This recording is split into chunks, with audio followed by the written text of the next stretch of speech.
Welcome to the Evans Legacy Financial Podcast, where real people have real conversations about money, mindset, and making moves. I'm your host, Jake Evans, and this show isn't about fluff or hype. It's about educating our community, sharing stories, and giving you the tools to make better decisions in business and in life. Let's dive in.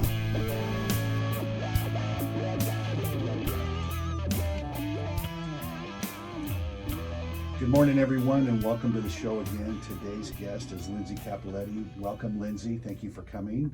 Good morning. Good morning. Excited. So today we're going to talk about valuing more than homes, real estate leadership and legacy with you, okay? And Lindsay, Lindsay's a dual licensed real estate professional. She is a respected leader in the Central Valley market as a realtor and the owner of her own residential appraisal company. That's impressive to me. She brings a rare and powerful perspective to the table. She's also an active leader with the Fresno Association of Realtors, committed to mentorship, professionalism, and elevating the industry. Today she joins us to talk about what it means to value homes and people the right way. Again, welcome, Lindsay. Thank you. Good morning. I'm excited to be here. I'm excited to have you. This has been too long. We've gone back and forth with this, and you've been really busy and with all the things that you do. So I'm glad you could take time out of your schedule to do this. I know, and I mentioned to you the other day where she says, "Well, there's so much chaos," and I'm like, I think that the winners win when there's chaos because we use it to drive. Sure. We use it to push us forward. So I eat chaos for breakfast. Is what I say. Well, essentially, I think in any business, especially real estate, in any avenue of real estate, we want to look for the chaos because when we solve people's problems, that's when we are paid. There was, and this isn't in my thing, but I'm glad you said that because identifying the problem is the number one thing that we do as any, my notary, my real estate, my mechanic, and my financial business. I have to identify the problem before I can help somebody. Yep. So if there's no chaos, there's no problem. Oddly enough, it's the same in an appraisal, right? That's right. The first thing we do. It's kind of the yin and yang thing, yep. Right? So, my first question is, what first brought you into real estate? Oh gosh, that's a great question. Well, the transparent answer is I was licensed very young at 21. I got licensed in 2003. I was on a full ride track scholarship at Fresno State for 2 years and ended up getting pregnant with my oldest, Brooklyn, who's now 23, and got married. And while I was pregnant with her, I knew I was not going to be going back to Fresno State. So what were you going to Fresno State for? Interior design, okay. And art history. Okay. I was doing a combination of both. So always very interested in residential homes. But I just remember thinking, okay, well, I know I'm not going to be going back to college. What is something that I can do that has unlimited earning potential? I get to make my own schedule and is a respectable type of career. And so real estate was the one that popped up in my head and ended up, enrolling in the courses and getting that all going. I grew up in the building industry. Okay. And so I've always been fascinated with residential homes. My grandparents owned an insulation company here in town for about 25, 30 years. And so grew up going around to job sites with my grandpa, checking on things. So I know a lot of the different builders in town who built what developments everywhere throughout the years. Yeah. So it's in your blood. I think so, yeah. The similar story for me is I grew up, as a 5-year-old kid with my grandfather who had a diesel shop, and I'd run around with a little magnet picking up the old Coke bottle tops and running wrenches for him and stuff like that. So I just lived in that. So you lived this. So that's really cool. So how did you transition or add appraisal work to your career? I'm pretty sure it was later. Sure. So when did, obviously we had our crash, 2008. I actually have had a very well-rounded real estate career. 2011 and 12, I sold new homes. for a local builder here. That was fun and interesting. And then ended up, excuse me, having my youngest child, who is 12.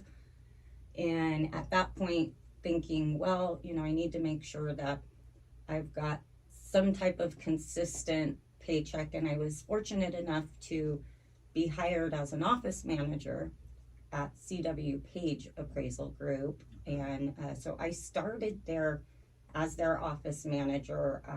Really, I never had. How did you get that job? Let me know what that looks like. I think I was looking for a job and looking under the real estate section.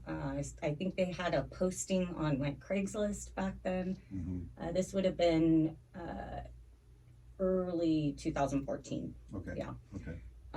And so ended up going in, did my interview. They called me back the next day to come back and meet with Kurt, the owner, and immediately asked if I could start right away. So I think I started maybe 2 days later, and it was a very interesting side of real estate that I had never seen before. I think prior to working there, I knew basically where to look for the value on page 2 of an appraisal, but that was really it. I did not understand or comprehend any of what goes into an appraisal and all of that. So I think I was working there for about 3 years until the owner started taking me out in the field and learning more about hands-on appraising. So every appraiser has to go through, it's pretty much like an apprenticeship program. Mm-hmm. We have a set amount of hours and types of hours that you have to do and log and submit. So I was there, I worked there for about 8-9 years prior to starting my own firm, roughly a little over 3 years ago. Okay. So but you knew building, you knew builders, you knew how homes were built. Did that help you? Sure. I think that I had the fact that I had a background in real estate already. I was, I had been a licensed agent. Obviously helped kind of get that position there. But again, this was only more of an admin type of role. There was never any intention of becoming an appraiser. And it's funny how that works. It is. And so I ended up actually, the way I went about becoming an appraiser is actually backwards. Most of the time, an individual is going to do their coursework, get a training license, and then begin to accrue their work experience with their supervisor. I had already accrued all of my work experience and was being pushed by my supervisor to not let that go to waste and to, do the coursework, apply, get your license. I think that, I honestly think that that's a really good way to look at it, because in any career, if you get some hands-on first, Mhm. before putting the money out, before Sure. taking a class, before doing anything, if you're going to fall in love with that or not. Sure. You know what I mean? Yeah. So I think that that's a great opportunity for people to learn that. Mhm. So tell me a little bit about your company and what a typical day looks like for you. Oh, goodness. So on the appraisal side, we are still, in the building phase. We're, again, a little over 3 years into it. I think we do roughly 20 to 25 reports a month. We do cover 5-6 counties. So we cover Fresno, Tulare, Madera, Kings, Merced, and San Luis Obispo County. So we have a very wide region that we cover. So a day in the life of an appraiser may be, out inspecting at a property. Typically our inspection takes anywhere from 30 to 45 minutes, Mm-hmm. depending on the size of the home. And then taking that information back to the office, doing the sketch, figuring out the gross living area of the property and calculating that, researching, obviously, the subject property that we're appraising, pulling comps, verifying the information that we need on those comps, verifying information with county or city, zoning, There are a lot of little intricate details, depending on who we're doing the appraisal for, that really matter. And having 20 years in the real estate industry helps.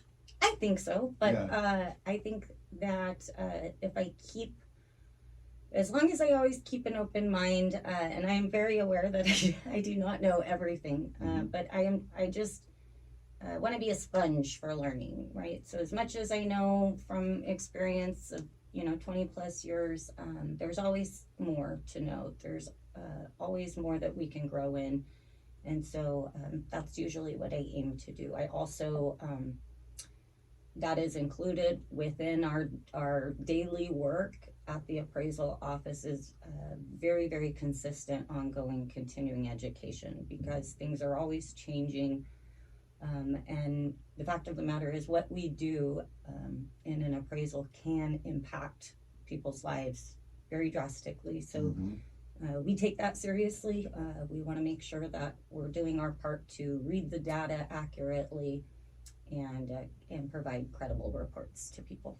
Awesome, awesome. I like what you said about continuing your education and always learning. I think that, there's this isn't a Christian program, but there is a verse that says, ever learning and never able to come to the knowledge of the truth.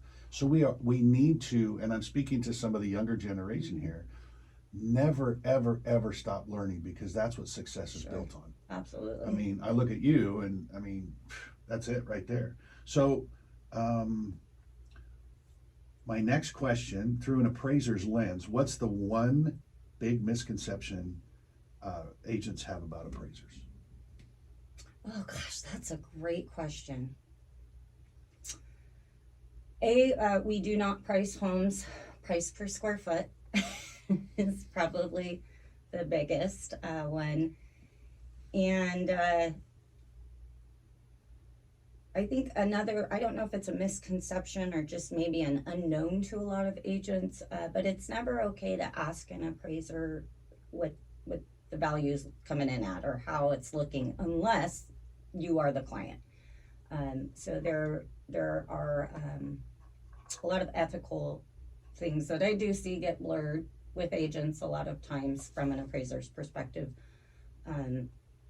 But I would definitely say, yeah, the price per square foot is So the other question that goes along with that, and I'm gonna add something to this, is the big misconception that the consumer has about appraisers, and I think that a lot of people don't understand it. Correct me if I'm wrong. Is the appraiser is not hired by the homeowner. The appraiser is hired by the lender when there's a lender involved in the property. Correct. correct. Well, it depends, Okay. right? So if financing is involved, then typically, yes, there is a third-party neutral company called an appraisal management company. It's an AMC is what we call them.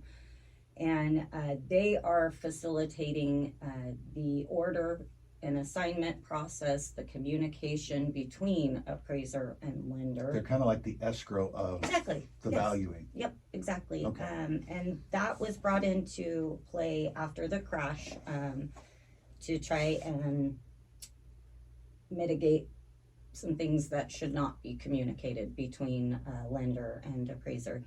So every appraisal has its own intended user named and listed in the report. And if it's for financing, then the lender is obviously going to be the client and the intended user. Many times the homeowner may pay for the report because it's their home. They're getting a refi or a HELOC or whatever it might be. But they are not our client and they are not the intended user. The lender would be. So the lender would be the only entity that we could share the information with. So what if a homeowner came to you, like let's say I had a client, a listing, and she really wanted to know what her home was worth. Could she call you and say, hey, I want an appraised value on my home? Sure, yeah, absolutely. Okay, and she was willing to pay for the appraisal. Right. So we do, we call it, in the appraisal world, we say UAD or non-UAD. So private lending. Okay. We do quite a bit of private appraising in our practice. That could be anything along the lines of folks going through a divorce, somebody getting ready to list their property. Again, maybe they've got a unique home or have a family member who's a newer agent, and everybody would just feel better, having an appraisal done, or what we say retro appraisals. Those are date of death appraisals. So every time somebody passes and property is inherited, typically you want to have a step up in basis appraisal, is what it's called. That sets the value of the property from the date of death. So that should you ever sell or transfer property in the future, you are only paying taxes perhaps on that portion So it's rather like cost than basis. Yes, Okay. exactly. Okay. All right. So we kind of answered this, but I'm going to reiterate. What do you wish realtors better understood when it comes to how value is determined? And I think you said it's not price per square foot, right? Right. Is that there are no I made that mistake when I Sure. first started. I made that mistake of trying to come in and do price per square foot, and my broker sat me down and says, "So Jake, that's not how this works." And I'm like, "Teach me again." I'm teachable. Let me learn from it. So go ahead. I like to use the analogy, using price per square foot to value a home is like trying to sell a car price per pound. Oh, good analogy. Right. I like that. I didn't come up with that, so I stole it from it's We not always mine, do. it's not original to Every me. thought we have has had a chance to come in our ears, bounce around, kind of get changed maybe a little bit, and then come back out. Yep. So yeah. Yeah, but I think if I could really drive one thing home with agents, it would be this, that there are no set parameters or requirements when it comes to comp selection. You have to remember that every property is unique. It is unique as the individuals who may or may not live in that property. And every case is going to be different. So it can always vary. It depends, right? So every time you go to price out a home or value a home, the process may be similar, but it is going to be different every single time. Right. And we mentioned comps, and for those of you who don't know, it's comparable properties, and that makes it to where, and I'm just saying this, I already know this, but I'm just saying this. Is it correct that market drives price, not what either the homeowner paid originally or anything like that? Oh, sure. Great comment. Cost does not equate to value in an appraisal. So just because you spent $80,000 to put an in-ground pool in, the market may only be willing to pay $20,000 for that pool. So essentially, we're extracting that data from the market to see what a buyer would or would not be willing to pay for a certain amenity, and then that is the contributory value that it adds to the property. Yeah. Okay. So has the appraiser's role shifted over the last few years, and how so? Oh, sure. Well, we saw COVID, and what COVID did was very interesting in the appraisal. I bet. Because we've always been hands-on, and so we kind of had to adjust through the pandemic to get to a place where business could still go on as usual. We were considered somewhat of an essential service. People needed refis and HELOCs, and so I remember I worked outside of the home the entire COVID, and I think that what we saw there was more photos being used, a lot more remote type stuff, and what that did was kind of create this illusion that was okay and that was the way things were done. And what I mean by that is, you'll know what I mean. I come across this all the time where now we're not in COVID anymore. We're back to, business as usual. And so I don't know how many agents will call or text if there's a property that I'm supposed to go back out to re-inspect, for a water heater strap, smoke detector, fascia, you name it. and they'll ask if they can send photos instead of me coming out to the property, because they got used to that. And so I have to be the bad guy and say, well, unfortunately, we cannot accept those photos. You can send them so that can demonstrate that those repairs have been done, and we can go out and check. But nonetheless, I still need to be on site at the property to check to make sure that those have been done. And they'll respond, well, a bunch of other appraisers do it, well, that it doesn't mean it's right. But I think, Bingo. yeah.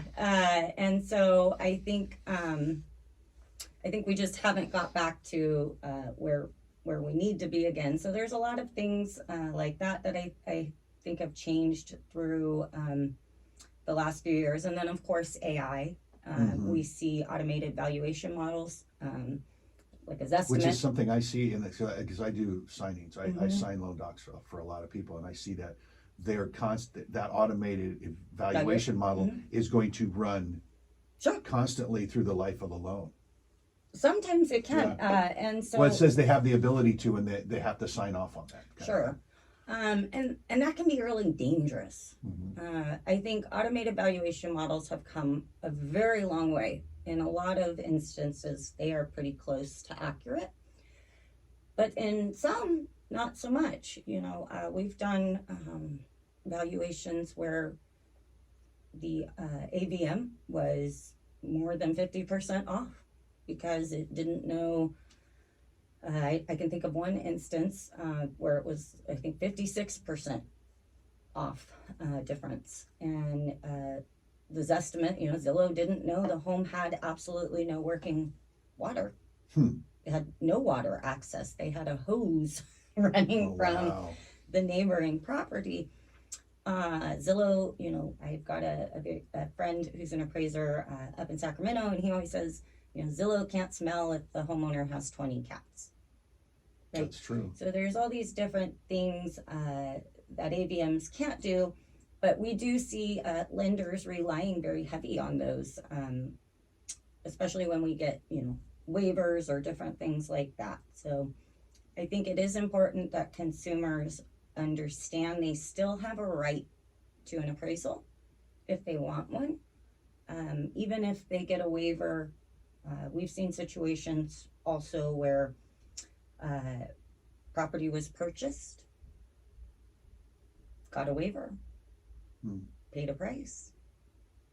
Life didn't work out the way folks thought it would. Year and a half later, going separate ways. We come in to do an appraisal, and we can't even, valuation isn't going to match more, maybe less than what they paid for it. Right. Because they never had the confirmation of market value when they purchased. Got it. Okay. So you wear two hats. You have, I think it's one purpose. So what are the pros and cons of being both an appraiser and a realtor? I think the pro is that each makes me better at the other.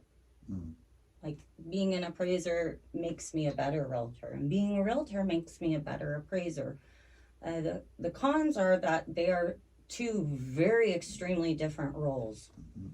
As an appraiser, I have a requirement to always remain objective, independent, unbiased, and I can never advocate for anyone. Right. Not even my client.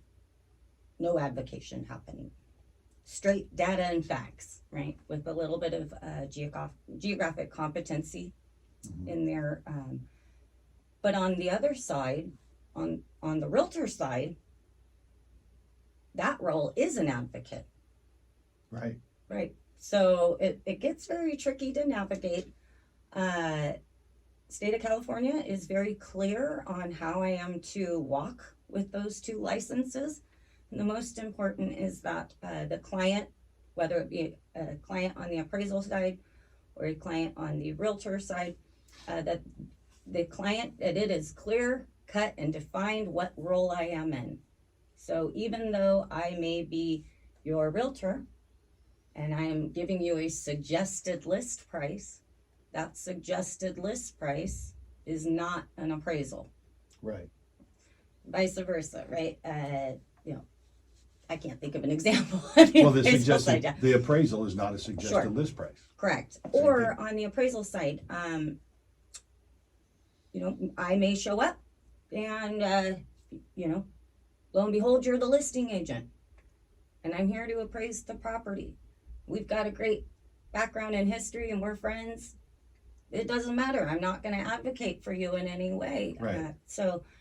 It's a very fine line. And I think that realtors need to understand that just because they know the appraiser doesn't mean that Mhm.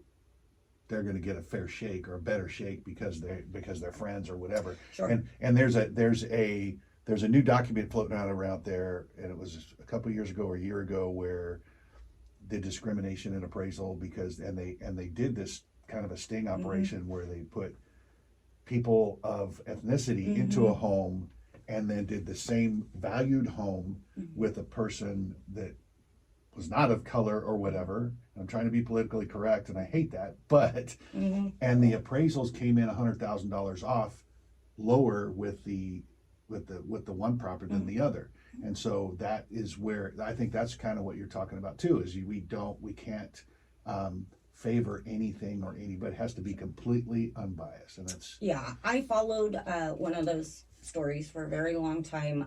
I think just within like any industry, you're going to have a few bad apples here and there. There was a massive study that was done a few years back regarding what you're discussing, and it was found that racial bias and discrimination was actually not common or systemic within the appraisal industry. So those are very specific, unique scenarios of those bad apples.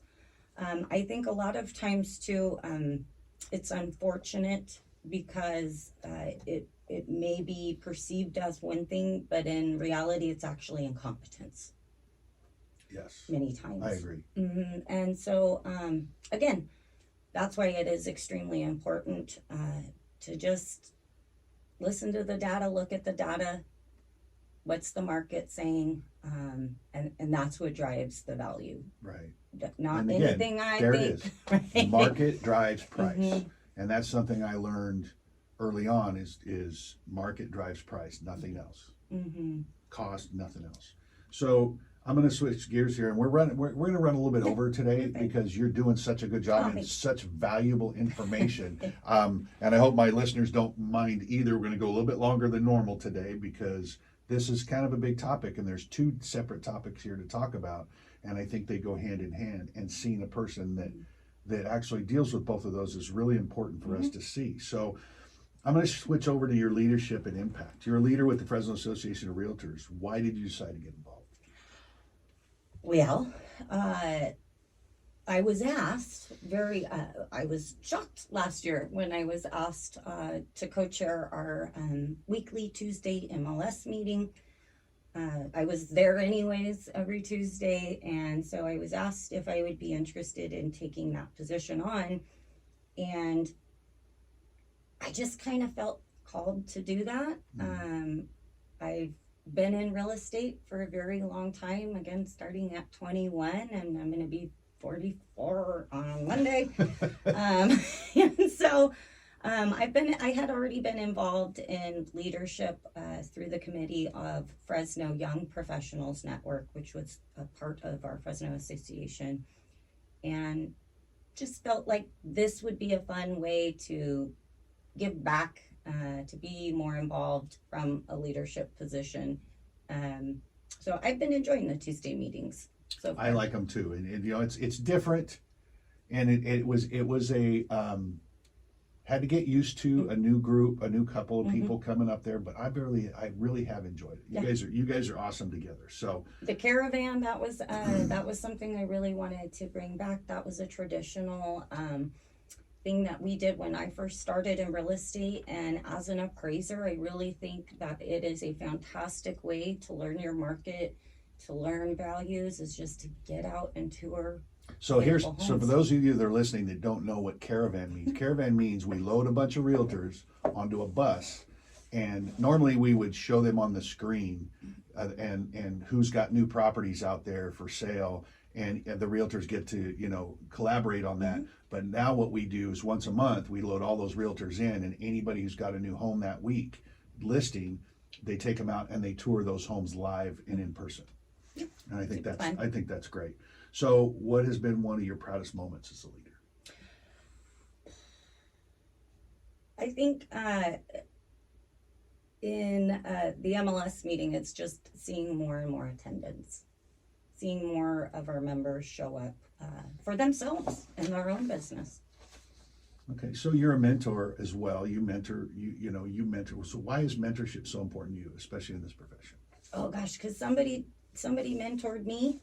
I still have mentors. I think we always need somebody in our lives who knows a little bit more than we do about what we're doing, and then we need to give that back to somebody else who knows a little bit less about what we're doing. And that's just the cycle of life. I learn more when I'm mentoring too. I continue to grow and learn. And so it's funny because the teacher, the mentor or teacher, has to learn whatever they're teaching, and as they do it, muscle memory, necessity is the mother of invention. All of these anecdotes come into play here, where when we teach, like my son helps me with my mechanic stuff, and I go, okay, A, B, C, and D, and I get to learn better way of doing it while teaching him as well. So I think it's really important to be a mentor, to teach. So I appreciate that you're doing that for our community. So advice for real estate professionals. What advice would you give to a new agent or appraiser starting out? Appraiser, I would advise, don't be afraid to market yourself.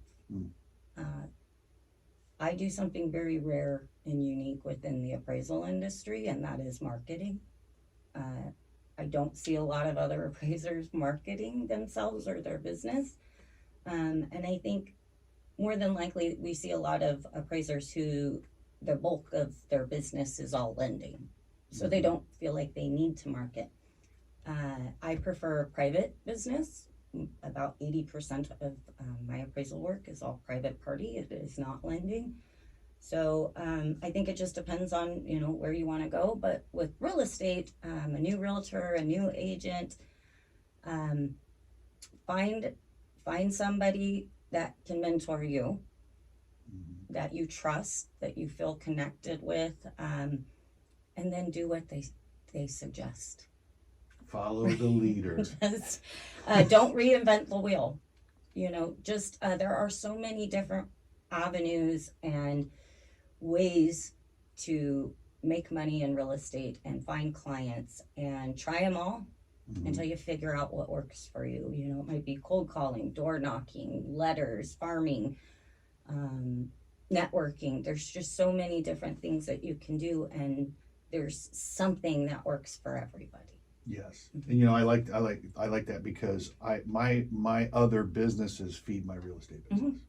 So when I'm working on a car, I've got the realtor pin on, or I mentioned, they see the for sale signs and the branded signs in my garage, right, or whatever it is, and we get to talking about it. My notary business, that also feeds some of it sometimes, because I've got old clients from 6 years ago that are getting ready. I have one from last year. We did a refi for her and her husband. Well, her husband passed away, and now she wants to sell her home. She called me. Right. Because I sat in front of her. I was already a trusted advisor in her home as a notary. So she just called me and says, hey, you know what?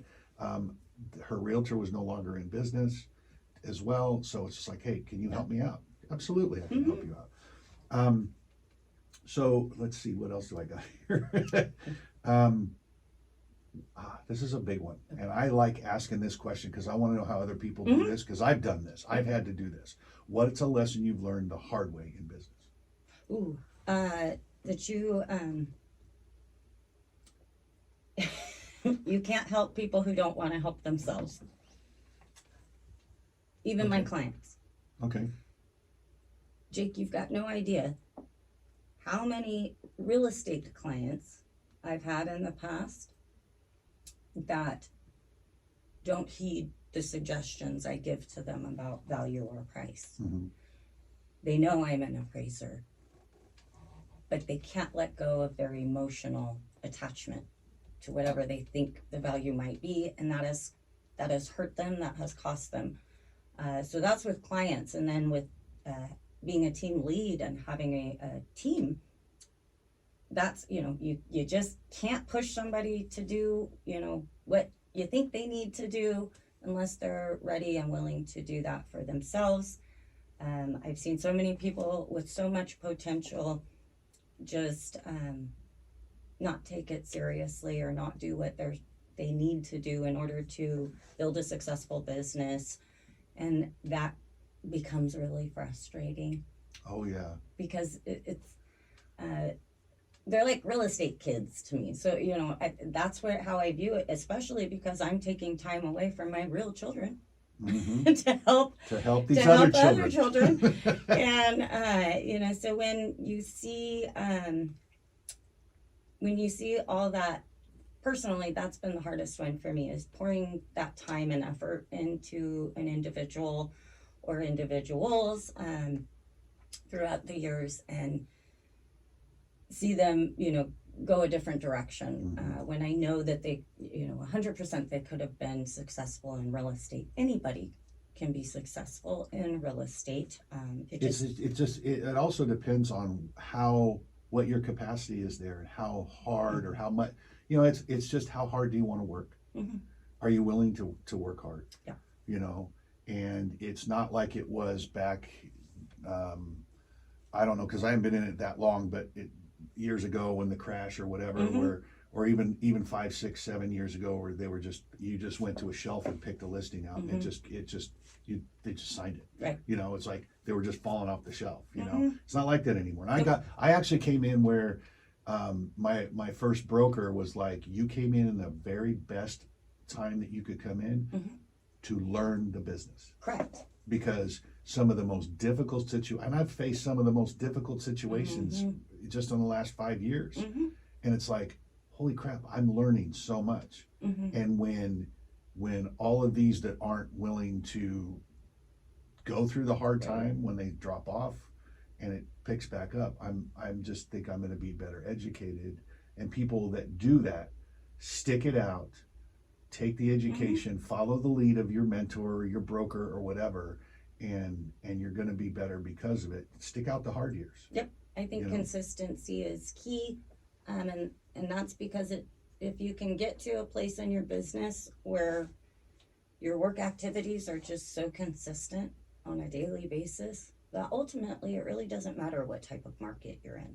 Mm-hmm. Right? That's because true. as long as you're just doing the same thing over and over and over again, you're going to be successful. It's going to work regardless of whatever market we're in. As a realtor, we are a trusted advisor. Mm-hmm. We're an educator. And if we keep that in mind, and we do that when every relationship that we have, you're going to get more people to knock on your door where you don't have to go knock on the door. Sure. Yeah.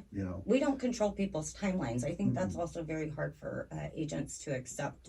I had a hard time with that. Right. When I began. Yeah. So we all do. And is that we can't push or drive somebody to a situation or scenario that they're really not ready for. All we can do is exactly what you said, is just be that trusted advisor, make sure that we are consistently checking in with that person, make sure that we are meeting them where they're at. What information or knowledge do I have that could help them 6 months or a year ahead of purchasing a home or selling a home? And we commit to that unknown duration of a timeline. And when we can do that wholeheartedly and sincerely and genuinely, we never lose them along the way. Right. So prime example. I'll give an example of that. My client that her husband died and all that. We're in the process, but in the middle of that, her dad got sick, or his dad's been sick, but he's got cancer, and it shifted into more serious, and he started a treatment. And she says, "I'm going to have to take a step back." I said, that's fine. I said, just let me know if you need anything. And I check with her a couple of times a week or once a week. Right. And we sat across the table with the lender, and she goes, Jake, I consider you my friend. You're not my realtor, you're my friend. And that feels good when you get somebody to say, you're my friend. I'm working with her on some other stuff too, as far as other business stuff. But when you get a client that says, you're my friend, that feels, it's an amazing thing. And I've let her, whatever the time, we've already got all the stuff done. She knows what needs to be done to the home to get it listed. She wants to list it. She wants to buy something else. But I told her, you know what? It's on your timeline. I'm not going to push. It's whenever you're ready, you let me know. Yep. And I think that's key in a lot of our business. So last couple of questions before I wrap this up, because we are about 10 minutes over. But you know what? This has been really, really, really informative. What does the word legacy mean to you? That the work I'm doing today will leave a lasting impression later down the road. Boom. See, this is the Evans Legacy Financial Podcast, right? So I built that business around legacy. So legacy has to do with, it's not really the monetary that we leave behind. It's what we build today that has lasting memory. I don't think it has anything to do with monetary. For me, legacy looks like I've got 4 children, 3 of my own biological children. And so I've got a son and 2 daughters. And those 2 daughters get to see mom, a woman who's a business owner. Mom's in charge. Mom gets up and goes and busts ass and works hard and hustles the same way dad or any other man would. And so for me, that legacy is showing my girls that they can do anything that they set their mind to, that there are no limitations in this life. And as long as they put the Lord at the forefront of their path, that they will walk in the right path their entire life, and they will feel those immense blessings throughout their life as well. But truly, I think that's what legacy is to me, is that, and my son gets to see that as well. So he knows, hopefully, what type of woman he wants to find, and not to hold her back either. That they can be shared goals, right? So I am not the business owner of Absolute Appraisal Group. Myself and my husband are. Now, he doesn't play a role in my business per se, but that is our company together, because he supports all the stuff that nobody sees. So, right. And that's important. Yeah. That's really, truly important. So how do you hope to influence or shape the industry going forward? I think we all know I'm very passionate about bridging the gap between realtor and appraiser. And I think that's where I'm most passionate about is getting the word out of how value works, how pricing works, so that we can all be and do better for the consumer. Right, exactly. I like that. What's next for you, professionally, personally? Well, I have a couple things I'm working on. So completely different, right? But still in the same group. You and I are very similar. We like to try a lot of different avenues. You have career ADHD I do. like I do. I absolutely do. I'm not alone. And so on a personal note, I have began trying to step into the coaching world.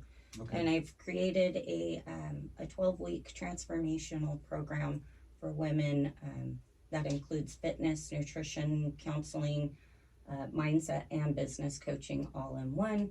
I think for women, there are a lot of very successful women in our industry who are just killing it with their production and their volume. But then look in the mirror and they're just really uncomfortable with being in their own skin. And never, reaching all these professional goals, but those fitness goals go out the window. And that is because we don't keep regular schedules. There's so many unknowns and variables. You may have a home on the market and you don't know when they're going to get offers or not. And, you don't know necessarily when something may or may not pop up on a disclosure. And so you don't know when your buyer is going to be available to want to go check out homes. There's all these different things. And as much as we try to time manage, it just gets really tricky. And so I wanted to create something that offered some form of support and experience background to help women be able to do that in our industry. Awesome. That's so powerful.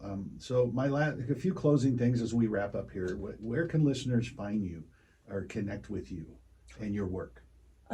Especially the coaching. I mean, my thing here is wow, this is today. I'm going to tell people you have to wait until the end of this, because the most powerful part of this is at the end. Mm-hmm. So, and you being the coach and Mm-hmm. hearing all that you do and how you do it, now they get to know, well, hey, this woman is available to be a coach. So how do they get in touch with you for that? You can call me, you can text me, you can email, but social media, I'm on social media quite a bit. Instagram is Real Estate Lindsay. Facebook is Lindsay Cappelletti. You can connect with me there, or at Tuesday morning meeting. At the Tuesday morning meeting. All right. And I will comment at the bottom of the podcast for today and put those things in there. Any final encouragement for those trying to build a lasting career in this space, whether it be appraisal or real estate or whatever? Don't give up. That's simple. That simple. Don't cheat, don't lie, don't give up. Don't give up. And that wraps it up. And I like that final closing thought is never give up, because I mean, that I actually just wrote a book, and it's all about that. It's all about don't ever give up. It's never too late. Mm-hmm. I was a mechanic for 45 years. I didn't start my real estate or professional career until I was 49, 50 years old. So it's never too late. So don't listen to this. Don't give up. Thank you, everyone. Lindsay, I really do appreciate you coming today, man. That's been amazing. And until next time, everybody, like, share, subscribe, share this with everybody, anybody that you know who could use Lindsay's services. And we will see you next week. Thank you again. Yay, that's fun. Was that fun or what? Super cool. Yeah, this is... I wanted to do a podcast about... Thanks for tuning into the Evans Legacy Financial Podcast. If you got value from today's episode, share it with someone who needs to hear it. Don't forget to subscribe and follow us for more real conversations that move the needle in life and business. Until next time, keep building, keep growing, and never stop chasing what matters.